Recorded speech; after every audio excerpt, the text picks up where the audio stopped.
வணக்கம். இது அக்ஷரம் அக்ஷயம். இன்றைக்கி நம்ம மதுவாணி ஹிந்தி ஸ்பீக்கிங் கோர்ஸ் அதில் முதல் நிலையில் இருக்கக்கூடிய பாடங்களை பார்ப்போம். என்னென்ன பாடங்கள் இருக்குது அப்படிங்கிறத பார்க்கலாம்.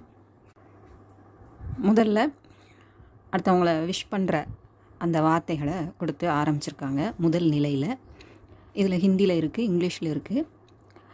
அதே வார்த்தையை இப்போ நமஸ்தே அப்படின்னு நம்ம சொன்னோன்னா அதை இங்கிலீஷில் ஸ்கிரிப்டில் கொடுத்துருக்குறாங்க நமஸ்தே அப்படிங்கிறது. ஸோ அதை 3 மொழியிலையும் கொடுத்துருக்குறாங்க. முதல் நிலையில் நம்ம முதல்ல இப்போ தான் வாசிக்க ஆரம்பிக்கிறவங்க இருந்தாங்க அப்படின்னா அவங்களுக்கு உதவியாக இருக்கிற மாதிரி அந்த தமிழ் எழுத்துக்கள்லையும் இங்கிலீஷ் எழுத்துக்கள்லையும் கொடுத்துருக்காங்க. ஸோ நமஸ்தே வணக்கம், நமஸ்தே ஜி வணக்கம் ஐயா அம்மா 2 பேருக்குமே இது காமனாக சொல்கிறது தான். ஆண் பெண் இருவருக்கும் மரியாதைக்குரியவங்கள சொல்கிறது. ஃப்ரெண்ட்ஸை சொல்லும்போது நமஸ்தே சொல்லிக்கலாம். நமஸ்தே மாதாஜி வணக்கம் அம்மா, நமஸ்தே பிதாஜி வணக்கம் அப்பா, நமஸ்தே குருஜி வணக்கம் குருவே, தன்யவாத் நன்றி.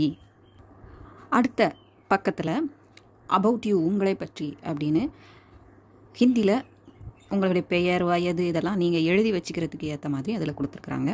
நாம் பெயர், உம்ர் வயது, பிதாஜி கா நாம் தந்தையின் பெயர், மாதாஜி கா நாம் தாயின் பெயர், மாத்ருபாஷா தாய்மொழி என்ன அப்படிங்கிறத எழுதுறது, பத்தா வீட்டு முகவரி.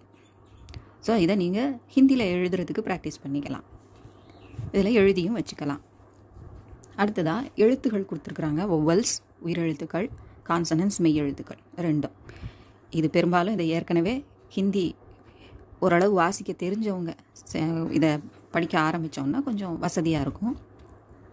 அப்படி இல்லாதவங்களுக்கு தனி கவனம் செலுத்தி இந்த எழுத்தை படித்து தெரிஞ்சிக்க வேண்டிய ஒரு கட்டாயம் இருக்கும். உயிரெழுத்துக்கள் கொடுத்துருக்குறாங்க. அ, ஆ, இ, ஈ, உ, ஊ, ரு. அதாவது ரு அதுதான் கரெக்டாக நமக்கு இருக்கும். சில இடங்களில் சில வார்த்தைக்கு அந்த ரூலிருந்து ஆரம்பிக்கிற வார்த்தை வரும்போது ரி அப்படின்னு சில இடங்களில் சொல்கிற மாதிரி இருக்கும். ரிஷி அந்த இடத்துல நம்ம ருஷி சொல்ல மாட்டோம், ரிஷி அப்படிம்போம். அதனால் அந்த மாதிரியான ஒலிக்கு நமக்கு எப்படி வல்லின ர இருக்கோ அதை போல். அப்புறம் ஏ, ஐ, ஓ, ஔ, அம், அக. இங்கே ருக்கு அப்புறம் வரக்கூடிய எல்லாமே நெடில் ஒலி மட்டும் இருக்கும், குறில் ஒலி இருக்காது. ஏ அப்படிங்கிற குறில் ஒலி இருக்காது, ஓ அப்படிங்கிற குறில் ஒலியும் இருக்காது, ஓ தான் இருக்கும். ஸோ இதில் இருக்கிறது நெடில் மட்டும்தான். ஓவில் அந்த ஓ சுழிச்சு இருக்கணும், சுழிக்காமல் இருக்குது. பட் அவங்க தவறுதலாக அது எழுதியிருக்கலாமே தவிர ஓ அப்படிங்கிற நெடில் தான் அங்கே உண்டு. அப்புறம் மெய் எழுத்து அப்படின்னு பார்க்கும்போது நம்ம ஓரளவு ஏற்கனவே தெரிஞ்சது தான். க, க, க, க, ங இது எல்லாமே தொண்டையிலிருந்து உச்சரிக்கக்கூடியது. ச, ச, ஜ, ஜ, ஞ இதெல்லாம் அந்த பல்லை ஒட்டி சொல்கிற மாதிரி வரும், 2 பல்களும் டச் பண்ணி. ஸோ இந்த எழுத்தெல்லாம் உச்சரிப்பு பற்றி ஏற்கனவே நம்ம பரீட்சையில் பிராத்மிக்லலாம் நம்ம பார்த்துருப்போம். அதில் நீங்கள் விளக்கமாக பார்த்துக்கலாம். அதே மாதிரி ட, ட, ட, ட, ண, த, த, த, த, ந, ப, ப தான் அது ஃப இல்லை ப அப்படின்னு சொல்லணும். ப ப எப்படி சொல்கிறோமோ அதில் கொஞ்சம் மூச்சு காற்றை அதிகமாக விட்டு ப சொல்லணும். ஃப அப்படின்னு பல்லு இடையில வரக்கூடாது. கடைசி வரைக்கும் இந்த எழுத்து உச்சரிக்கும் போது பலேருந்து கடைசி எழுத்து உச்சரிக்கிற வரைக்கும் 2 உதடும் தொட்டு விரியணுமே தவிர இடையில பல்லு இடைஞ்சலாக இருக்கவே கூடாது. ப, ப, ப, ப, ம, ய, ர, ல, வ, ஷ, ஷ, ச, ஹ, க்ஷ.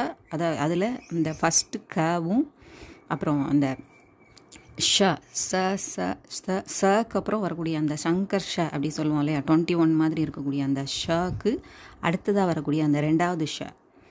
மேல் வரியில் பார்த்தீங்கன்னா தெரியும், முதல்ல ஒரு ஷ இருக்குது, அதுக்கப்புறமும் ஒரு ஷ இருக்குது. ஷண்முகம், கிருஷ்ணன் அதிலெல்லாம் இது வரும்.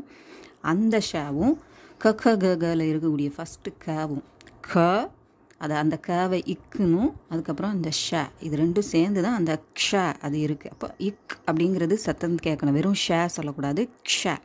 அப்புறம் த்ர, தேல ஒரு சின்ன கோடு போட்டு வரக்கூடியது த்ர. அந்த 21 ஷ இருக்கு இல்லையா, ஃபஸ்ட்டு இருக்கக்கூடிய அந்த ஷங்கர் அந்த மாதிரியானதுக்கு உபயோகப்படுத்தக்கூடிய அந்த ஷ அதில் இருந்து சின்ன கோடு போட்டு வரக்கூடியது தான் ஷ்ர. இந்த எழுத்துக்கள்லாம் நான் வேறு பாடங்களில் சொல்லியிருப்பேன் விளக்கமாக, அதை நீங்கள் பார்த்துக்கலாம். ஷ்ர, அப்புறம் கிய, அது இஞ்சும் ஜவும் சேர்ந்தது கிய. இப்போது பாடம் 1 அப்படின்னு வரும்போது பக்கத்தில் உள்ளது, தூரத்தில் உள்ளது, சிங்குலர் ப்ளூரல், ப்ரோனவுன்ஸு முதல்ல கொடுத்துருக்குறாங்க. இவன், இவள், இது, அவன், அவள், அது அப்படின்னு சொல்லக்கூடியது. இவர்கள், இவைகள், அவர்கள், அவைகள், இந்த மாதிரியான விஷயங்களை பற்றி சொல்லக்கூடியது பாடம் 1 வந்திருக்கு. பேசிக்கில் இருந்து ஆரம்பிக்கிறது. ஸோ இதோட இந்த பகுதியை முடிச்சுக்குவோம். பாடம் 1 அடுத்த கிளாஸில் பார்ப்போம். இது உங்களுக்கு உபயோகமாக இருக்கும்னு நினைக்கிறேன். பிடிச்சிருந்தா லைக் பண்ணுங்கள், ஷேர் பண்ணுங்கள், சப்ஸ்கிரைப் பண்ணுங்கள். சப்ஸ்கிரைப் பண்ண எல்லாருக்கும் நன்றி. உங்களுக்கு என்னென்ன பாடம் தேவைப்படுதோ அதை இந்த சேனலுக்குள்ளே வந்து நீங்கள் தேடுனீங்கன்னா கண்டிப்பாக கிடைக்கும்.